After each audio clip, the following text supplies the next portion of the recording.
to just start off, tell us a little about you and what you do. Sure thing. Thanks for having me.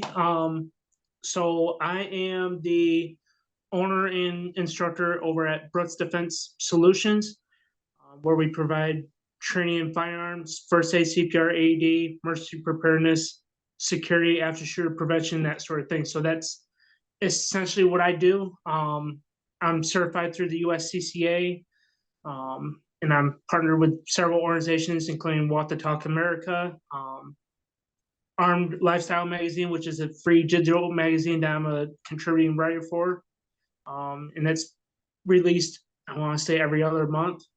And then I also used to work in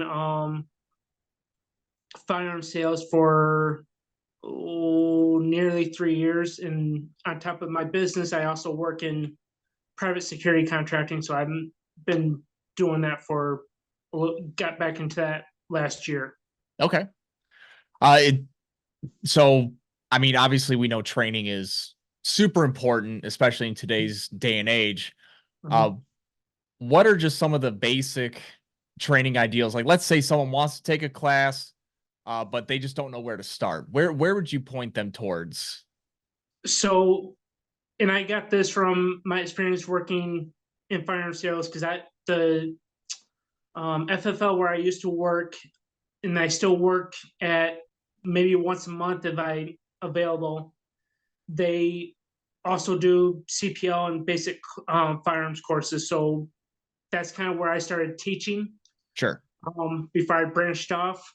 So going off my experience with them, they offer new shooter package and a basic handgun course. So new shooter package is perfect for someone who doesn't have any handgun experience, or they need a refresher, or they are thinking about getting a gun, but they don't know yet. So by going through that class, and it takes about an hour-ish, hour and a half, depending on the individual, we cover proper sight alignment, trigger pull, how to load the magazine, because we do all of our training on a Glock 44, so it's a 22. Okay. Less, it's a lot more, not as scary as, say, 40 millimeter, for example. So a lot less resistance. We go through stance, trigger pull, the whole 9 yards, and we'll have them shoot from starting out at about 3 feet ish, give or take 3 to 5 feet, and then work our way out to 7 yards. So 7 yards and closer is where most self-defense situations typically occur. So I don't see the point of having them shoot 10, 15 yards out when they're just starting off. Okay. Yeah, I mean, I took a class, it was around like I was 20 years old, so I couldn't necessarily get my concealed carry yet at that point, but they did kind of the same things where it was definitely a lot closer than I expected. Thankfully, personal side note, I was okay with shooting the people in my other class, which were half my family. Not so much. Yeah. But it was a good time. So when it comes to training, I noticed on your website too that you had situational awareness training. Can you tell us like a little bit about that, and like why would it be a really, really good benefit to have situational awareness, especially in a emergency sort of situation? Right. Well, generally speaking, especially in this day and age, how often do we see somebody out with the phone stuck to their face and they're not paying attention? They walk into one of those coin ponds in a mall. And how often do we see those videos on YouTube? Sure. Or periodically. And unfortunately, it's one of those things where you almost have to teach a class because people aren't aware. And I started noticing it a lot more when I first got into security contracting back in 2019, because I'd be out doing my rounds and I couldn't tell you how many times people aren't paying attention to their surroundings. Either they have their earbuds in their ears and they're out for a run, which I love listening to music when I work out. It's great. It gets me pumped, gets me ready to go. But it's very easy to fall into that condition white, that whole unaware type of thinking, where you don't pay attention, or you think nothing bad will ever happen to you, that type of deal. Right. And it comes from the CPL class curriculum that I also teach. But I can tailor it to groups' needs, so cyclists, individuals with disabilities. So it's nice because I can tailor it to whoever and make it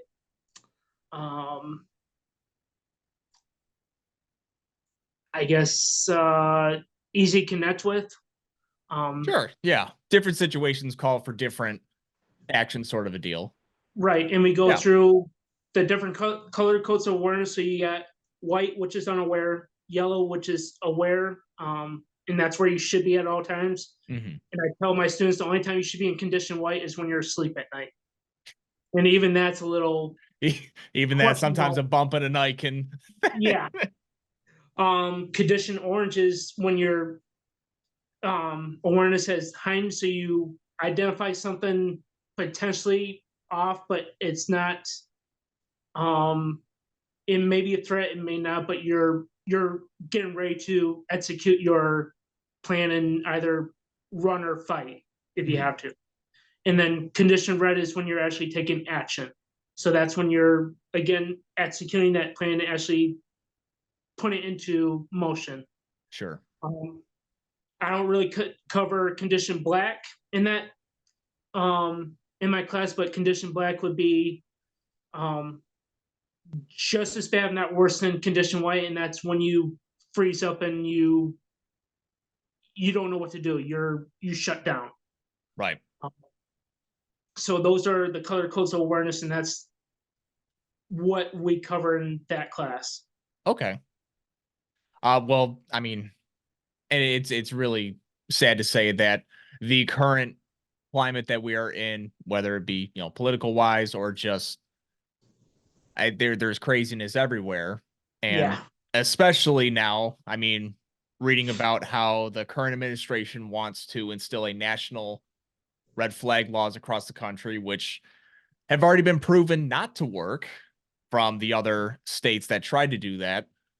It's really, really a scary situation right now too, because we think about it, they're always going to try and go after the guns, even though it's not going to work.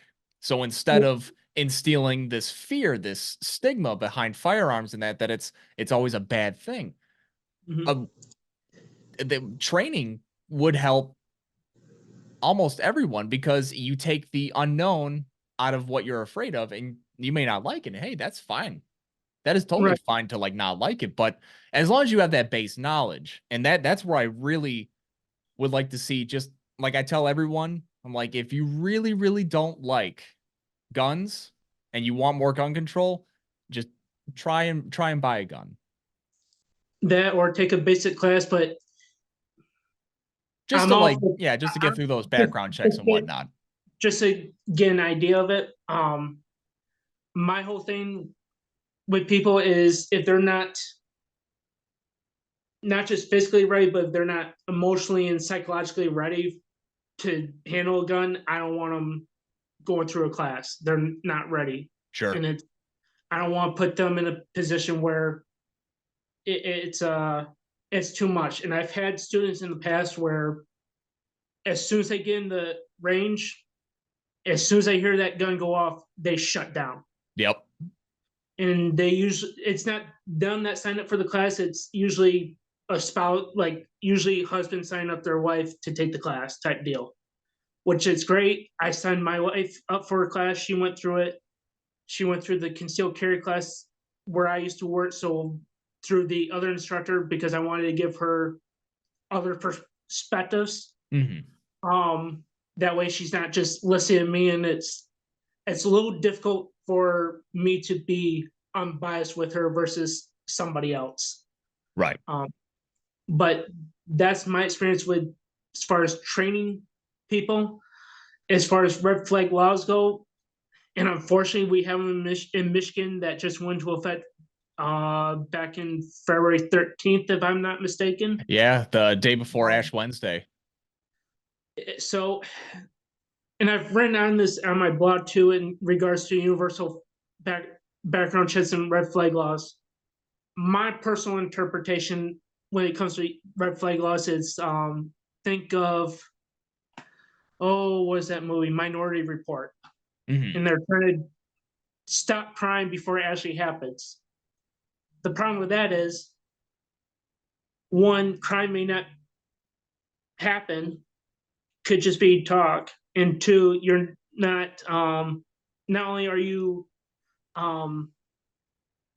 preventing someone their 2A rights, but you, from my interpretation, and I'm not a lawyer, I take it as, okay, you're not giving somebody due process, because you could institute that order and they have no idea why that order, that extreme risk protection order, is being used against them. So it's just, a lot of these laws are put in place with good intentions, but there's it's an issue because we're trying to play God and we can't. It's just, Absolutely. it doesn't I work. agree with you 100% on that. It's just, it seems like that they try to, they're like almost playing the wrong side of the team. You know, Yeah. it's nine, and concealed carry holders, everyone that I've met so far have been the most law abiding, because when you take on that responsibility of carrying a firearm in your day-to-day life, you're responsible for it, whether it goes off in your holster or you intend on firing it. Like that's your responsibility. That's your gun. Yep. And I stress this a lot in my CPL classes, where, and I tell them, if you get in a defensive situation and the police are called, I'm going to find out about it, because my name's right on that certificate. So if you get a situation, it's not like I'm not going to find out about it. I'm going to find out about it, especially if you pass my class and you have my certificate, because that's on record with the county. So don't do anything stupid, because I will call you out on it. Sure.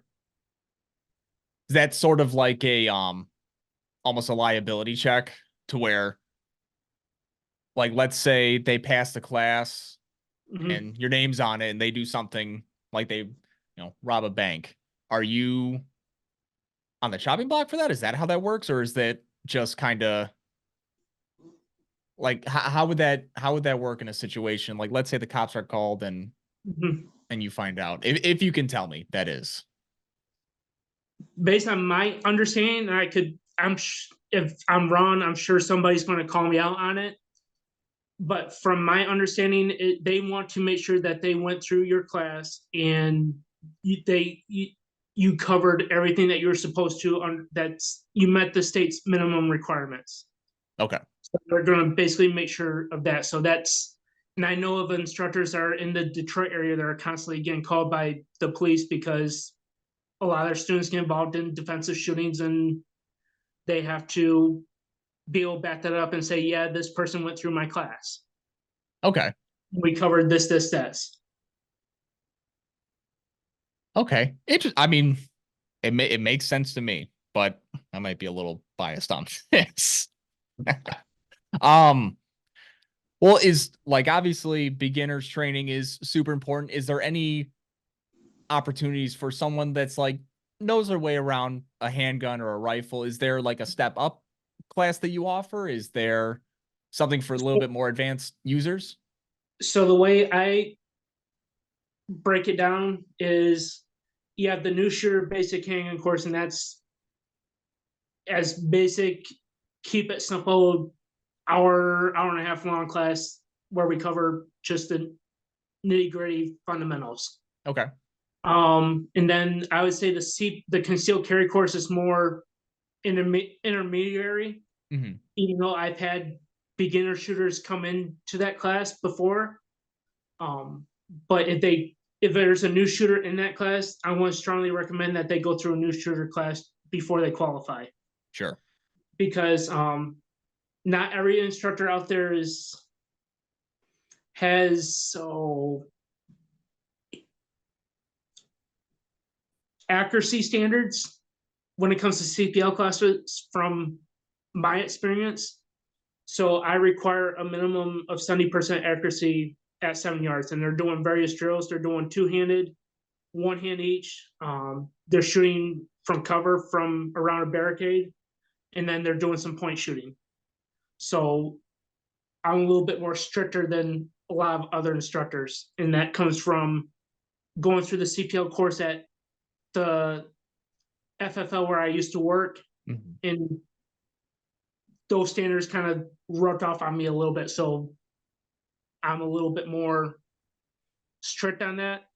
And then I do offer a defensive pistol course that's where they have to have a CPL before they even take it, just because we're building on that knowledge and those drills that we cover in the CPL course. Okay. That makes sense to me. I like the fact that it takes it one step further, because obviously, 1 hour class, yes, that's great. And it's almost like some people think that's it. That's all I need to take. Like I, took my high school SATs. I'm good. I can go wherever I want. And it's like, no, it's like, it's a muscle. You got to train as much as you can. And that's the most important thing about firearms and safety, is that you have that proper training. Right. And I've noticed that with CPL holders and from our estimates, when I went through my instructor certifications, about 1% of people that get their CPL will seek additional training. 1%. Wow. So and it's the same thing when I went through martial arts training. As soon as people got their black belt, that's when they stopped. When in reality, when you got your black belt, that's when your training really started. Sure. So, and it's that same type of deal. As soon as people get their CPL, that's when they stop, because they think that's it. And unfortunately, and I'm usually pretty honest with them, they're not ready. Same thing if I've had people come through my basic handgun course and they flat out ask me, if somebody broke into my house, would I be ready? And I'm like, no, you're not. Not even close. And then they're kind of in shock because I told them that, but I'd rather rip off the Band-Aid and have them scream for a little bit and go, ooh, that stung a little bit, versus a lot of time of just, Right, of just constantly knowing if you're even ready for such situation. Yeah. I mean, I'm sure. I took martial arts back when I was younger too, and it really instilled that good discipline in myself. I don't know how will we put this, but like let's say, I'm just gonna put it in my own personal life. Let's say somebody that is taking the course for good intentions, and yet they do something like that they're not ready, but the instructor doesn't really, he's just cashing a check, so to speak. Is there any liability to anyone questioning that, or is it all on the instructor and that course? Like, is there any helpful tips, I should say, in finding a good solid course, someone that's just not going to pass you through and send you into something that you're not ready for? Yeah, so funny thing you bring that up, because I've written on this a couple times before. But I call those certificate mills. Basically, you exchange money for a certificate, guaranteed pass, and that sort of thing, as long as you take the class. that's not only is that a instructor doing a disservice to the student, but they're doing a disservice to the local community, because Sure. that student represents that teacher.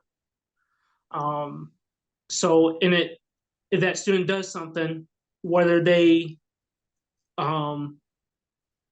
break the law because they thought they were acting in self-defense, in reality they weren't, or the instructor's cutting corners just to make a quick buck, or they're just going the wrong way about it, or they're doing something completely illegal, and having the because I believe there was an instructor in Detroit doing this, if I'm not mistaken.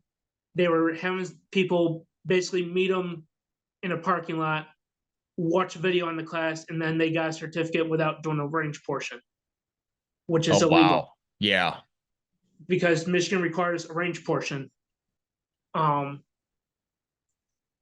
So doing stuff like that, and it's also brings bad publicity towards the Second Amendment community, because these students are out there with firearms and they don't know any better. Right. I haven't I'm not sure if there's anything that can be done. I think it boils down to the associations, so the USCCA, NRA, and so on and so forth.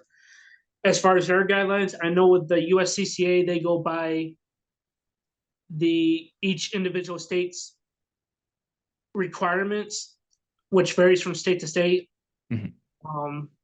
They are, from my understanding, making slight improvements, but it needs to come from the associations as far as disciplinary action rather than the state, in my opinion. Sure.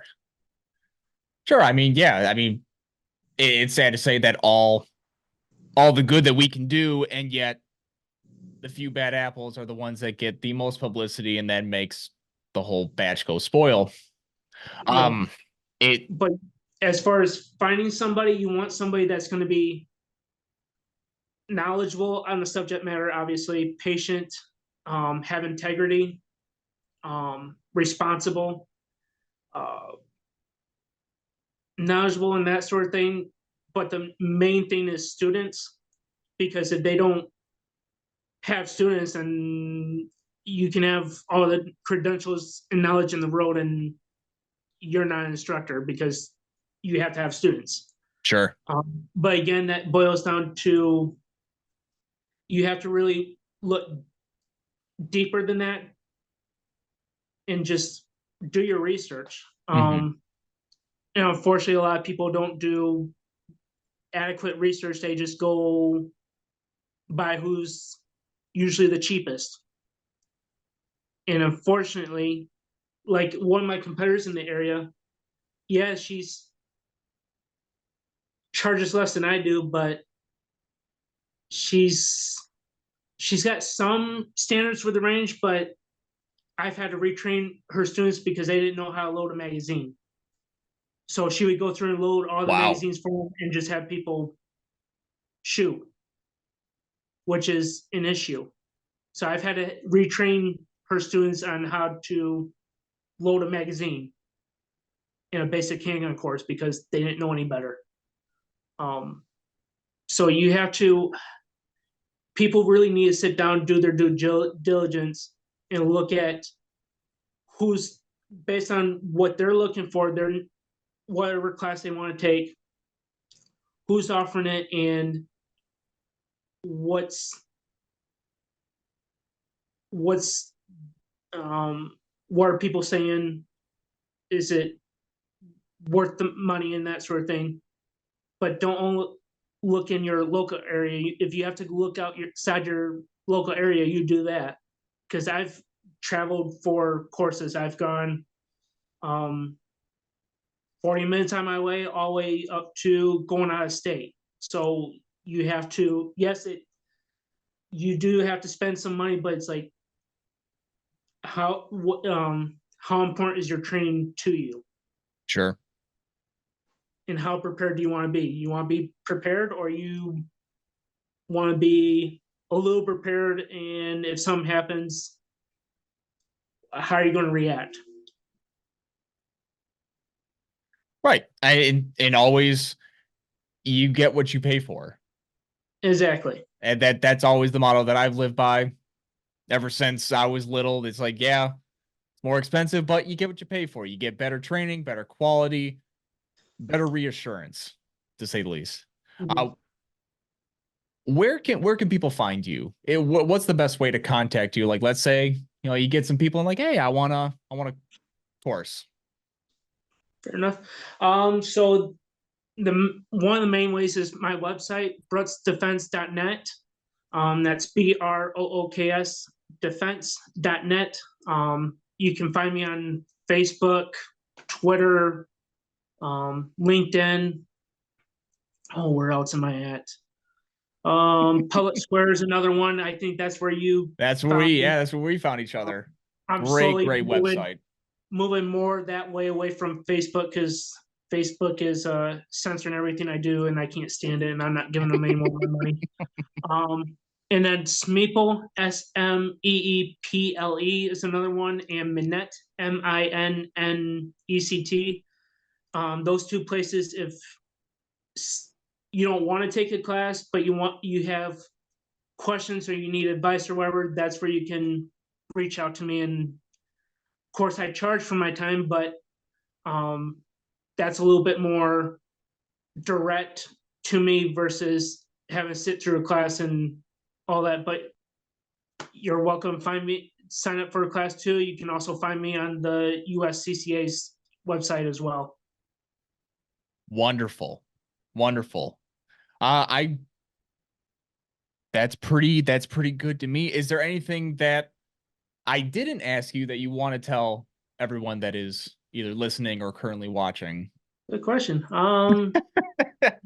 That's hard to say. I offer both in-person and online courses. I'm debating between going back to Zoom or Google Meet or some other platform to do online courses, but I do offer some courses online, which is like the situational awareness. I do offer in person as well as online.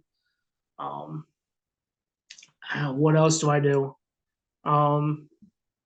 Every once in a while I travel, so I'm kind of used to traveling a little bit. So, and I'm right in the Lansing area, so that's where I do most of my training, my classes anyway. Also, but overall, obviously, his training and whatnot, and we can check him out at his website. Mr. Brooks, thank you again so much for joining me today.